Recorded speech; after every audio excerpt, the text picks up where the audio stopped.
When people hear the word patriarchy, they imagine extremes, violence, control, obvious oppression.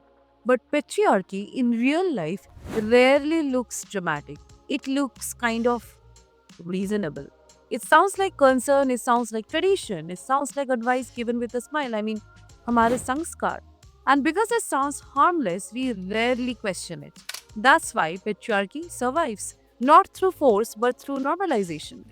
Let's start with our first case study, which is the everyday. A woman studies for years, builds her career, has ambitions, opinions, plans, and yet sooner or later someone asks her, like, do you know how to cook, beta? When are you gonna get married, beta? Because, of course, without a man, your life cannot really exist. They don't really ask you, like, what excites you or what you want to become. Just, can you cook? I mean, most women don't feel offended by this question. I mean, they laugh it off. I mean, of course, I can because it's a basic life skill. But here's a part we rarely pause to examine. Why is this question treated as essential for women and optional for men? Why is women's competence measured by how well she manages at home, even when her life clearly extends beyond it?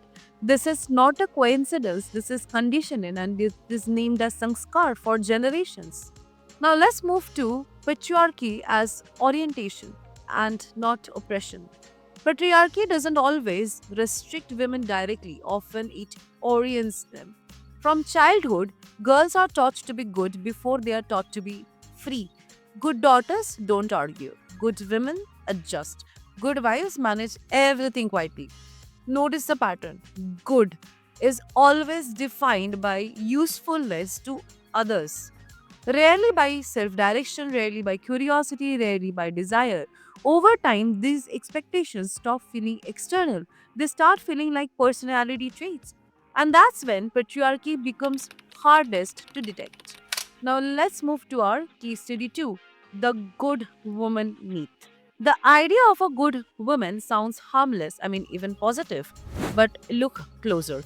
A good woman is patient. A good woman doesn't complain too much. She doesn't speak too loudly. She obeys everyone. She knows how to manage both work and home. She can do everything without letting others show strain.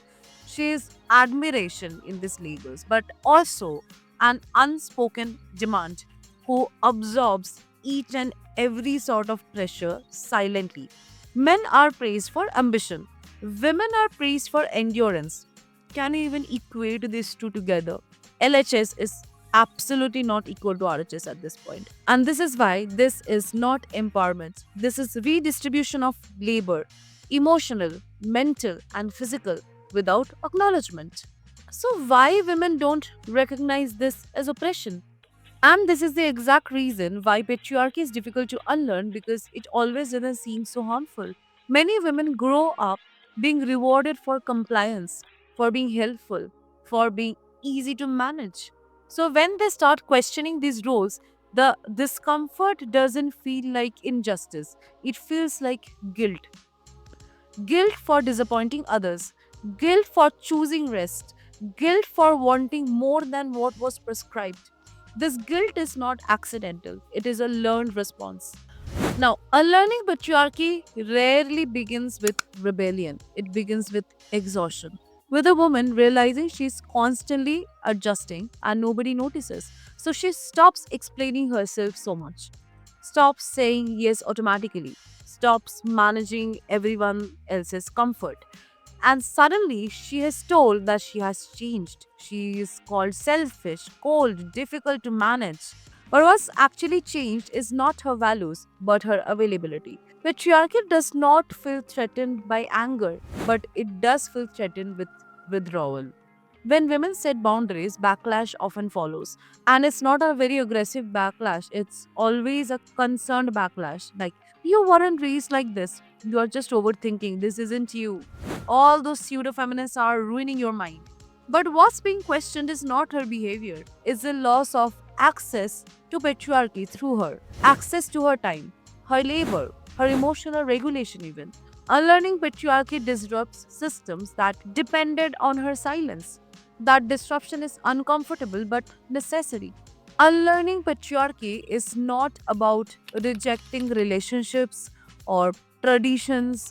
I'm so sorry, it does not mean that we hate men. It's just about consent, treating us like our male counterparts. It looks like asking, do I want this or was I trained to accept it?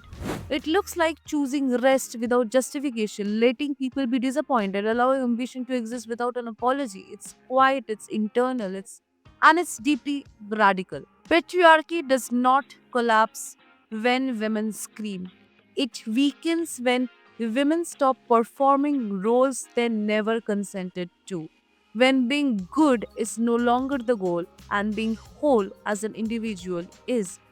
Unlearning is not comfortable, but comfort was never the system's promise. Compliance was, though. And every time a woman chooses herself consciously, that promise loses power. If from today, if you notice around, everything that has been silently existing or was given as a responsibility to a woman for being a good woman was just patriarchy in its most sanskar form.